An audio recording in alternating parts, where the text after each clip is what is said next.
Boa tarde, meus amigos. Boa tarde a todos que estão nos acompanhando. O nosso grupo de estudo, então, é do EAD, né? O que é o EAD? É o Estudo Avançado da Doutrina Espírita, Ciência e Filosofia. Esse é uma aula do nível 3, tá? O seu nome, então, é Estudo Científico dos Fatos Espíritas. Nós vamos tentar apreender um pouco como nasce essa discussão científica em torno desse fenômeno. Primeiramente, essas aulas estão sendo transmitidas devido a esse momento, né, que nós estamos vivendo na sociedade brasileira e também no próprio planeta inteiro. Então eu gostaria que vocês dispensassem ou não levassem em conta os barulhos externos que tem, né? Cachorro, carro, gritos, pessoas, crianças. A gente se propôs a transmitir essa aula pensando de uma maneira mais tranquila, mais fácil, para que o nosso estudo pudesse ter uma continuidade, ainda que fosse mínimo, tá bom? Então eu vou mostrar alguns slides, vamos conversar sobre eles e vamos dizer que o nosso trabalho, ele é um trabalho realmente pequeno, mas como diz Emmanuel, não existe grandes tempestades sem que elas iniciassem um dia com pequenas gotas. Então que esse conhecimento possa nos auxiliar. Rogando a Deus e a Jesus, ao nosso grande divino mestre, esse Cristo cósmico que vai além da Terra, que Ele nos inspire, que Ele jogue sobre nós o seu grande manto de luz, que o Cristo derrame sobre nós as suas benesses, aquela que tanto nós pedimos. Jesus Cristo, Ele é muito mais do que nós possamos imaginar. E é o que nós vamos entrar agora.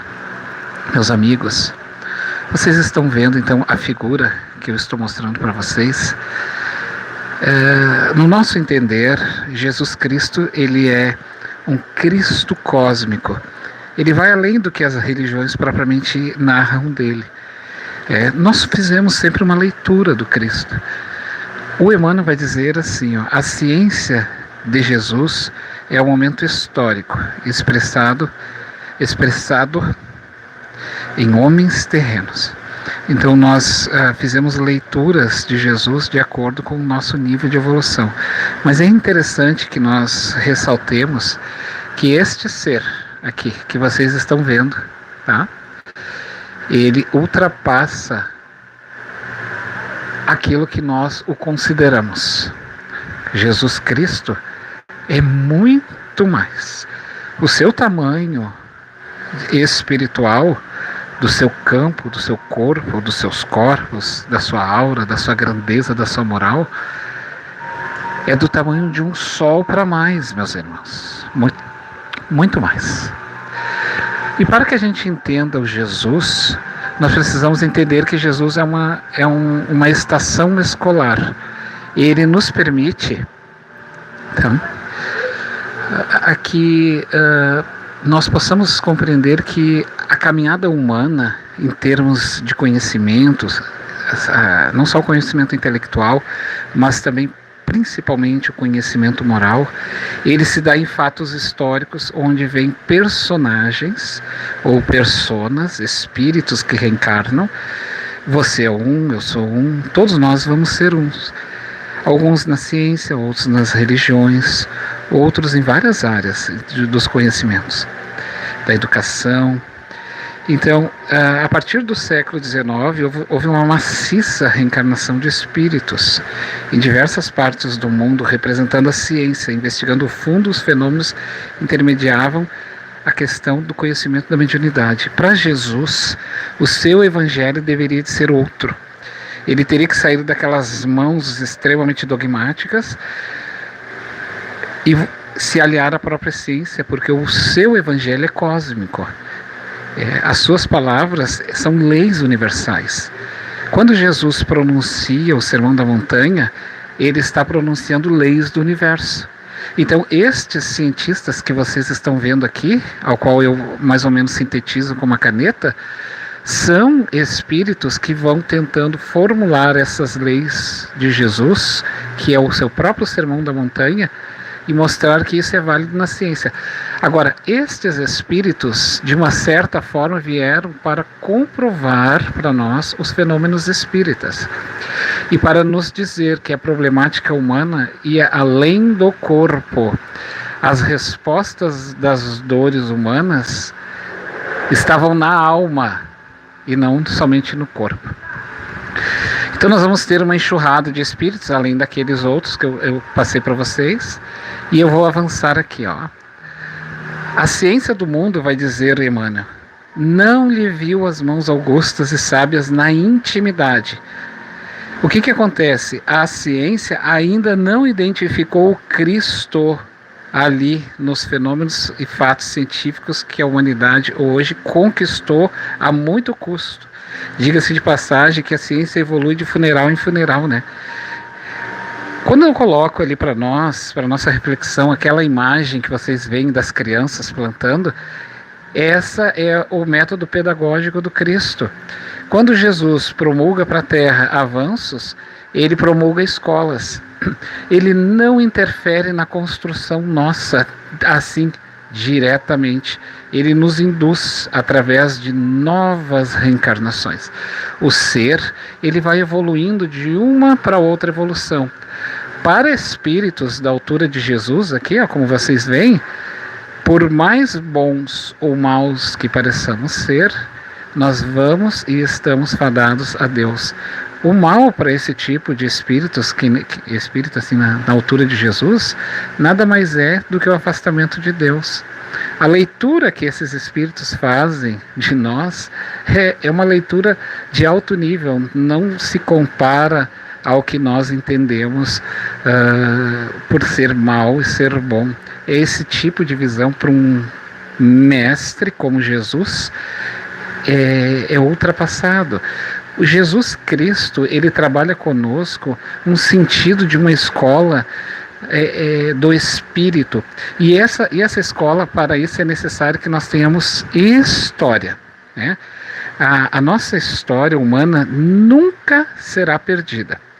Eu sei que as letrinhas estão bem pequenas lá, mas depois vocês podem assistir com calma, devagarzinho, porque fica registrado, sabe, aí no canal. Todos os seres, está no texto, todos os seres do universo, ao descerem por reencarnação, vêm envoltos em uma camada revestida de emoção, de experiência, ou seja, os seus arquivos, aquilo que ele conquistou, a sua herança. Olha que riqueza! Jesus Cristo, o grande mestre da humanidade, guarda esses registros e zela através de espíritos que são comandados por ele, pela sua grande equipe espírita, zela por toda essa história. Imagina que você tem todos esses registros e muito mais aqui no estado mais de consciência da alma, e fora os estados mais inconscientes que nós passamos pelos reinos da natureza, né, em estado de natureza. Agora vocês percebam dessa grande importância de fazer história, e essa história não dar saltos e não ter intervenções abruptas, mas conquistas. A nossa escola, como um grande professor sabe o resultado da sua... um grande professor sabe o resultado de um cálculo, por exemplo. Ele sabe. Mas o que ele faz? Ele não... Olhem bem que interessante. Ele não dá resposta. Por que ele não dá resposta para os alunos? Porque para ele não interessa a resposta que ele vai dar. Ele quer que o aluno a encontre. E ali é que está o grande aprendizado. Isso apenas de muito estudo, que isso custe para ele, apenas de muito estudo, muito esforço, não importa.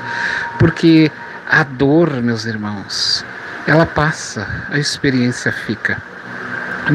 Então, aquele processo de registros que nós vamos ficando, que são chamados de registros acásicos, vão ficando no nosso campo, em algum lugar. Joana de Ângeles vai afirmar que é neste momento que entidades espirituais se utilizam muito quando é um processo de mediunidade, de mediúnico, né, nas mesas mediúnicas, para buscar recordações, quando eles querem atender espíritos de natureza muito ferrenhas ainda no mal. eles então buscam nesses registros e mostram em telas mentais: meus irmãos, olha o que você fez. O que você passa não é uma injustiça propriamente dita. Você precisa perdoar também, né? E ali no texto diz assim: todavia, o que destacamos por mais alto em suas páginas é a necessidade do Cristo no coração e na consciência, para que não sejamos desorientados ao toque dos fenômenos. O que acontece? A grande ciência, afastada ainda, né, de Jesus, agora ela está buscando, através da reencarnação destes cientistas, comprovar a reencarnação.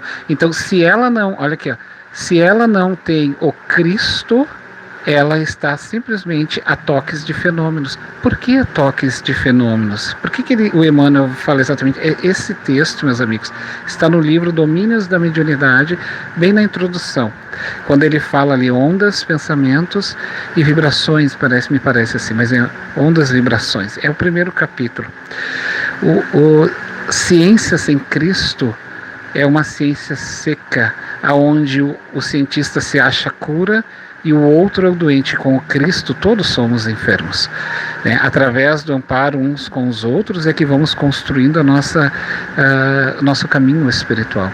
Então a proposta que Jesus traz enquanto ciência humana, este ser crístico aqui para nós, é exatamente que nós façamos uma caminhada de conquistas históricas, para que isso seja bem sucedido, para que isso tenha uma construção histórica humana na Terra, destes sujeitos reencarnantes, né? Esses indivíduos que para Jesus são espíritos, irmãos seus, que trilham hoje, sabe o que nós trilhamos hoje?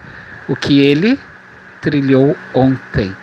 Aí é que está a grande conquista espiritual, e vamos dizer assim, o grande chamado, né? Jesus era uma alma que espelhava todos os nossos conflitos, só que ele em plenitude superado, um ser extremamente consciente, por isso ele compreendia tanto os homens arrogantes, aqueles homens de sua época, quanto as pessoas humildes. Por que a Maria de Magdala apaixona-se pelo Cristo? Ela não se apaixona por Jesus enquanto um homem na questão da sexualidade, ou simplesmente porque ele era um homem bonito e a atraía. Não era isso, meus amigos. Ela apaixona-se pelo homem que nunca olhou o seu corpo. Ela olha para o Cristo e vê nele a ânimas, como Jung vai dizer, e o ânimos em estado tão equilibrado, de uma plenitude tão serena e plena, que ela apaixona-se por ele. E não foi só ela que se apaixonou por ele. Paulo se apaixona por ele, tantos outros se apaixonaram por ele durante a história. Francisco de Assis se apaixona por ele. Então, meus amigos, este ser encerra em si uma conquista de ciência e espiritual. Mas a sua paciência, ela é grandiosa e nos espera para que façamos um caminho igual ao dele, com características diferentes, né? Então, aqui, dentro do projeto de Jesus estava o retorno do seu evangelho. O Kardec, ele inaugura o retorno do Cristo. É uma união de ciência, ele vai fazer essa união dessa ciência, essa ciência observada, medida, essa ciência de observação, porque o próprio Kardec, o que ele mais trabalha é a observação dos fatos. E ele vai dizer assim, de forma assim notável, assim, grandiosa, quando ele observa, após um discurso e uma análise de observação, diálogo com o Espírito, ele vai dizer assim: dissessem eles o que dissessem, pelo simples fato de me responderem, já estariam me provando que existe uma consciência do outro lado. E essa consciência, ela deriva de várias fontes. Algumas são felizes, outras são tristes. E o mais interessante é que um deles havia me proposto e me perguntado se eu poderia fazer uma prece. E aí nós entoamos a prece. Ele então nos retorna dizendo: senti um grande alívio. Olhe, meus amigos, percebam o espírito de ciência que esse homem tinha, de observação. Então ele vai dizer assim, o Kardec: Mas que força é essa que sai de uma oração, de uma prece, que alivia ele? Então é quando ele vai estudar a eficácia da prece. Então, o Kardec, ele vai ser para nós essa criatura de observação, o elemento essencial e primordial que Jesus precisava. Mas aí tem um detalhe, ele não era qualquer pessoa. Aqui nós não temos um homem bruto de ciência, nós temos uma imagem mais fechada do Kardec, porque era da sua época, do século XIX, a ciência de um homem sério. Eles pouco riam, porque fazia parte daquele período, né? daquele momento histórico francês e europeu, de toda a Europa se constituía desta forma. Mas o Kardec era um espírito que havia renunciado muito pelo Jesus, muito, de uma alma, para que ele conseguisse escrever o que ele escreveu de tal profundidade. Aqui, meus irmãos, dentro morava muito dos seus escritos, na sua vivência. E ele testemunha isso, sendo queimado na fogueira, como John Hus, um dos grandes reformadores do início da Igreja Protestante, que foi um dos grandes incentivadores. Ali ele dá o seu grande testemunho. E isso bastava para o Cristo.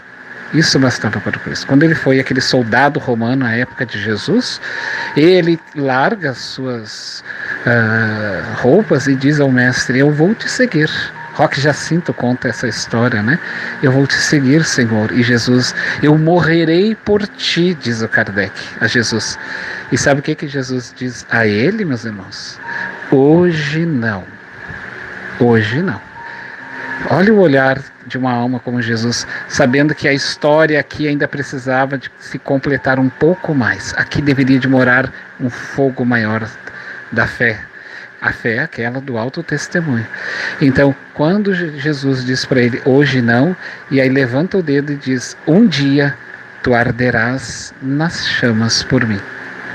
Porque Jesus visualizava, afinal, um homem que iria reencarnando de séculos em séculos, iria trazendo novidades, e para mentes escuras isso é uma perturbação. Então matava-se muito, né, em nome da ciência. Por isso a ciência evolui de funeral em funeral. Aqui na próxima lâmina que eu vou mostrar para vocês, eu vou puxar um pouquinho aqui olha lá em cima. A nova ciência deveria se apoiar na imortalidade do ser. A chave das dores humanas, a chave das dores estariam na alma e não no corpo. Bom, vocês sabem que a partir do momento que a nossa ciência começar a estudar as dores da alma e que nós começarmos a entrar nos campos além corpo, nos corpos, nós vamos ver que as doenças estão nos corpos sutis espirituais e muito mais. Nós vamos ir além. Ainda ali é um reflexo. Ainda ali é um reflexo dessas dores. Essas dores nasceriam ainda além de uma essência pensante, que as dores nascem da própria alma. O ódio, meus irmãos, meus amigos, ele não existe propriamente dito. O ódio, ele é uma construção do ser. Porque não pode haver amor e ódio ao mesmo tempo. Existe só o amor. Tudo mais é um afastamento disso. Então esta ciência que hoje vai chegando ao mundo, como vocês podem ver aqui, simbolicamente nessa mão trazida, ela vai vir a toques de necessidades, porque já não há mais o porquê de sofrer tanto. Nós precisamos evoluir. Para isso, Jesus então vai organizar falanges de grandes espíritos, e vejam que eles não vão falar tudo. Alguns vão falar somente aquilo que devem falar. Lembre Kardec, os espíritos, vai dizer. Os espíritos nada mais são do que os homens que viviam na Terra. Portanto, eles sabem aquilo que sabem. Poderão saber mais, sim. Mas a morte, ela não purifica ninguém. A morte é um fenômeno físico. Ela transporta a alma de um lado para o outro. O fenômeno morrer, veja bem, o fenômeno morrer, ele é apenas um fenômeno. Então ali, Esse Alfred Russel Wallace foi um famoso naturalista inglês. Ele foi um geólogo, antropólogo, biólogo, e ele era íntimo colaborador do Charles Darwin. Ele, naquele período, vejam ali que é 1865, bem logo depois do Kardec, logo depois da inauguração do Livro dos Espíritos, 1857, né? E logo depois, afirmou que as comunicações, olha que interessante aqui, afirma que as comunicações com os espíritos estavam inteiramente comprovadas pela ciência, porque era um fato de observação. O Kardec fazia o mesmo fato de observação pela ciência. Também, aí ele vai dizer, como qualquer fato comprovado por outra ciência. Também nós vamos ter desses enviados, entre outros, nós vamos ter milhares, mas nós sintetizamos alguns para nós, como William Crookes. William Crookes, ele era um inglês, um químico, que estudou intensamente por 5 anos as materializações de espíritos, cujos detalhes estão reproduzidos no livro Fatos Espíritas. O relato de Crookes sobre a sua pesquisa em 1874 conclui que o fenômeno mediúnico de materialização não podiam ser explicados como prestidigitação mágica, né? Crookes não estava só nessa opinião, pois companheiros cientistas, ele vai dizer ele para nós, também passaram a confirmar a veracidade da comunicação espírita. Dentro da escola que Jesus está formando para trazer uma nova ciência, e que esta ciência vai exaltar o seu próprio evangelho, quem que estaria? Estaria também Oliver Lodge. Para Oliver, ele é um físico e membro da Academia Real. Os cientistas não vieram anunciar uma verdade extraordinária, nem um novo meio de comunicação.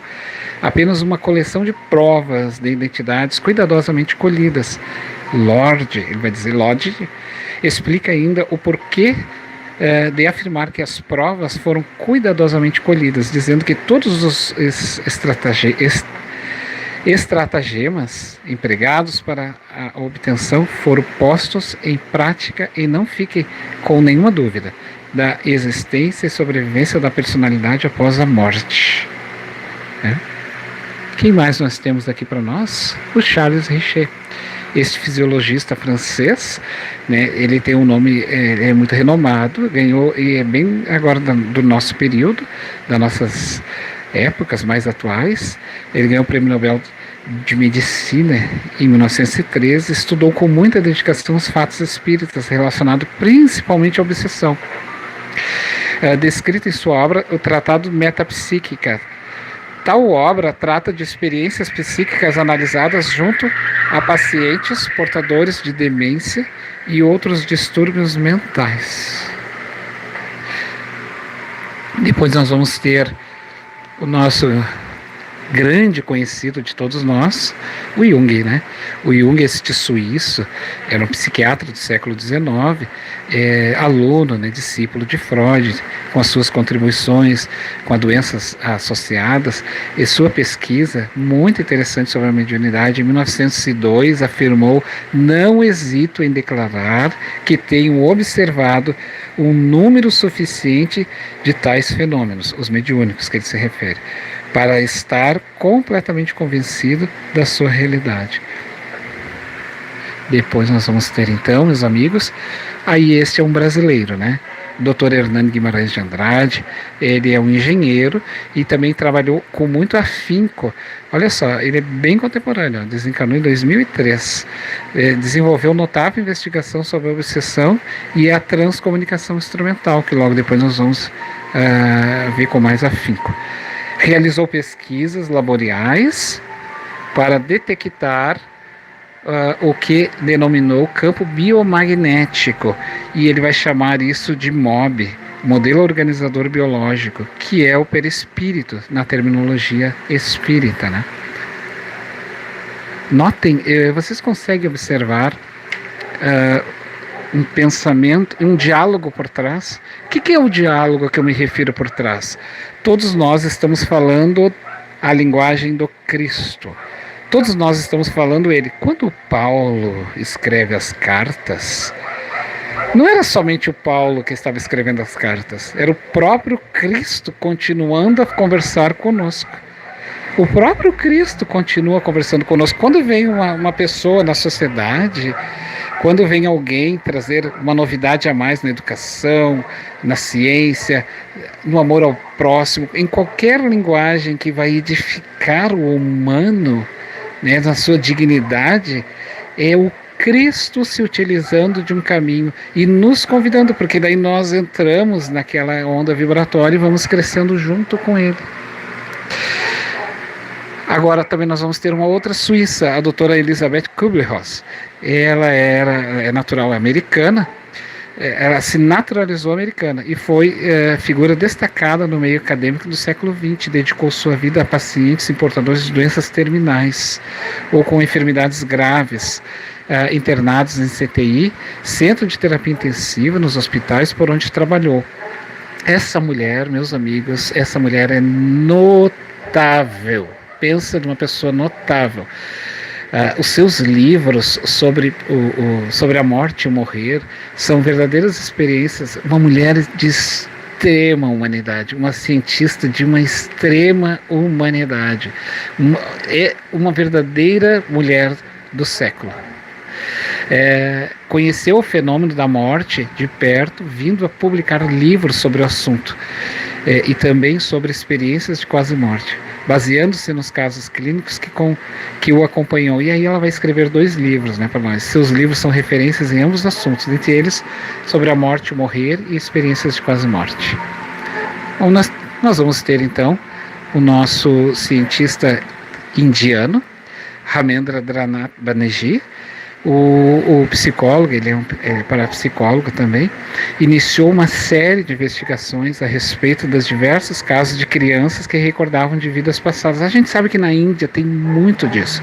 Na Índia é um campo extensíssimo investido por Jesus, nesse sentido, de crianças que recordam das suas existências, fortíssimo. E ele vai afirmar serem tais casos, esses casos numerosos na Índia, bem como em diversos países no Oriente.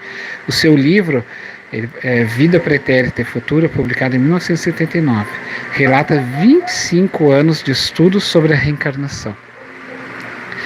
Então, meus amigos, dentre as pesquisas muito interessantes que nós temos, eu gostaria de trazer uma para vocês que quase não se usa mais aos dias de hoje, mas ela é muito interessante, foi investida muito nessa área, que foi a transcomunicação instrumental. A Sônia Rinaldi é uma brasileira pioneira, não mora mais no Brasil, mora em Los Angeles, Estados Unidos, alguma coisa desse tipo. Ela pesquisa, eu não me lembro se era em Los Angeles, estava aqui a informação, eu vou colocar depois. A pesquisa científica realizada por personalidades conhecidas no século XX resultou na produção de análises existentes e vieram comprovar. Porque o que acontece? Ela é uma grande cientista que investiga os fenômenos da intervenção dos espíritos pelos os aparelhos, pelos instrumentos. Como você pode ver, aqui ainda imagens muito antigas.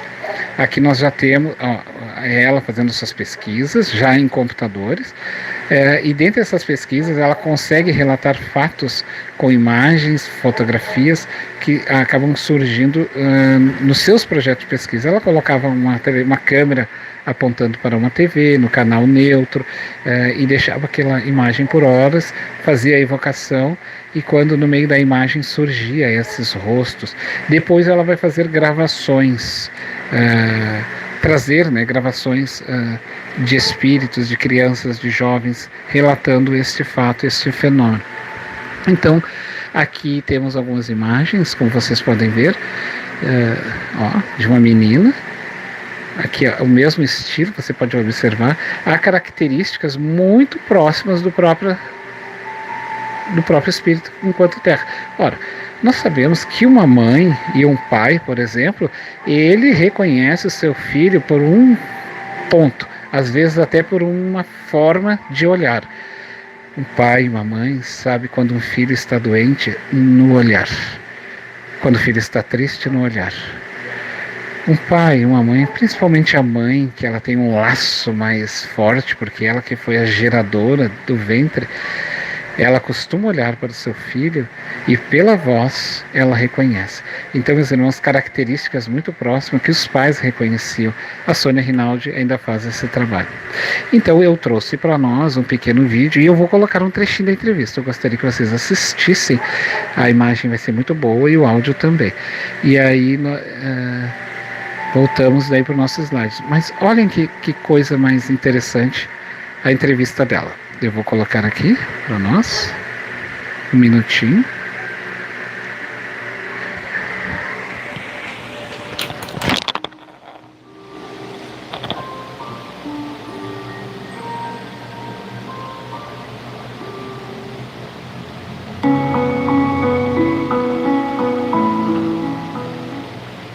Bom, afora as evidências que a gente tem acerca, digamos, da necessidade de equipamento da parte deles para influenciar os nossos equipamentos, ou seja, isso jamais poderia ser feito por um cérebro humano, por exemplo, ou mesmo até talvez um cérebro muito avançado.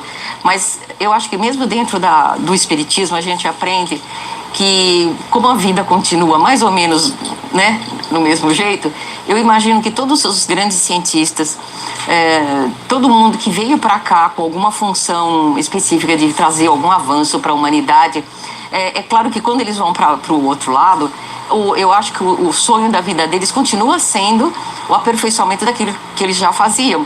Ou seja, vamos por um Thomas Edison, claro, ele não vai chegar do outro lado e ser um padre. Eu duvido muito. Quer dizer, ele com certeza sabe da capacidade racional dele, da capacidade técnica, e vai querer trabalhar nisso para o bem daquilo que ele já fazia. Então, eu acho que é muito lógico, digamos, que cientistas que já trabalharam na Terra se juntem para dar continuidade àquilo que eles já faziam. E, nesse caso, a gente pode chamar esse agrupamento de uma estação transmissora que foi se aperfeiçoando com o passar do tempo, né? Dos séculos, talvez. Então, assim, é bastante curioso, e que às vezes as pessoas não sabem desse detalhe, mas a primeira estação que foi noticiada foi justamente quando surgiram os primeiros contatos na Europa, eu falei agora há pouco. Depois, em algumas comunicações, principalmente que era uma estação que fica sobre a Alemanha, eles se identificavam como falando de uma estação centrale. E a gente também não sabia o que era isso, mas era uma estação central. Tempos depois, o interesse na Europa acabou diminuindo, porque algumas pessoas faleceram e tal, e não houve uma renovação lá. Talvez tudo meio planejado, a gente não sabe. O fato é que algumas pessoas, alguns seres, uns falecidos que trabalhavam na estação centrale acabaram rumando para o Brasil e começaram a trabalhar comigo. E aí, muito tempo depois, a gente soube que isso se chamava Estação Sul. Então, uma das pessoas importantes que veio da Estação Centrale, que era já conhecida na época, foi uma pessoa que aqui, quando começou a se comunicar, ele simplesmente tinha um sotaque de alemão. E eu, por muitos anos, na função de soldado, nunca perguntei quem era, né? Eu não ia perguntar lá para ele de tenente, lá, escuta qual que é o seu nome. Então, eu batizei ele de senhor alemão. Então, tanto que em muitas publicações, durante quase 20 anos, eu sempre me referi a esse comunicante como o senhor alemão. E virou amigo de muita gente, ele se tornou muito conhecido dos amigos e tudo. E era sempre senhor alemão para cá, senhor alemão para lá. Até que um dia, numa gravação, ele falou: eu sou o Constantin Raudive. Eu falei: uau! O Raudive foi um pioneiro na Terra, letão, que começou a desenvolver a transcomunicação nos anos 60. Depois ele foi para a estação e de lá ele veio para nós. Enquanto isso, a estação central ficou quietinha, ela está quietinha até hoje. E aqui a gente começou a desenvolver muito, e uma coisa que a gente aprende é que as estações, elas crescem na medida em que cresce o interesse na Terra. eles não têm possibilidade, digamos, de investimento superior na medida em que aqui tem pouco interesse. Como, por exemplo, eu acho que na Ásia, talvez exista um esboço de uma futura estação, mas não há interesse, então eles não têm como se desenvolver lá. Então a coisa... Eu queria só passar para vocês um trechinho, e aí se vocês tiverem interesse então de assistir o restinho dessa entrevista, porque ela é um pouquinho mais longa, coloquem assim no YouTube Sônia Rinaldi, Transcomunicação Instrumental. E aí a gente vai poder ter uma ideia. Mas a princípio o que foi proposto aqui é só mesmo uma ideia de como essa escola do Cristo vem nos trazer para nós o seu interesse que o seu evangelho torne-se, porque o evangelho é uma ciência, né? Mas que seja visto como ciência e saia dessas mãos puramente dogmáticas, quase que poderíamos arriscar ingênuas, no sentido de não considerarmos o Cristo grandioso como ele vem sendo e como ele é. Então a ideia aqui, como vocês podem ver, ó, do Cristo cósmico é um Cristo além do além religioso. Ele está sim dentro das religiões, dentro da sua programação. Nós é que estamos um pouco afastados desse pensamento, porque ainda deturpamos muitas coisas dentro das religiões. Mas isso é em nós, isso não afeta o Cristo, afeta nós, que teremos que voltar dentro dessa escola. Mas o Mestre é compassivo, ele nos espera. E esta caminhada que nós vamos fazendo depende muito e bastante de nós. Aqui, essa escola então, para encerrar, eu gostaria de trazer para vocês a escola do Cristo, como vocês estão vendo aqui nas crianças, é uma escola de construção. Nada dará saltos.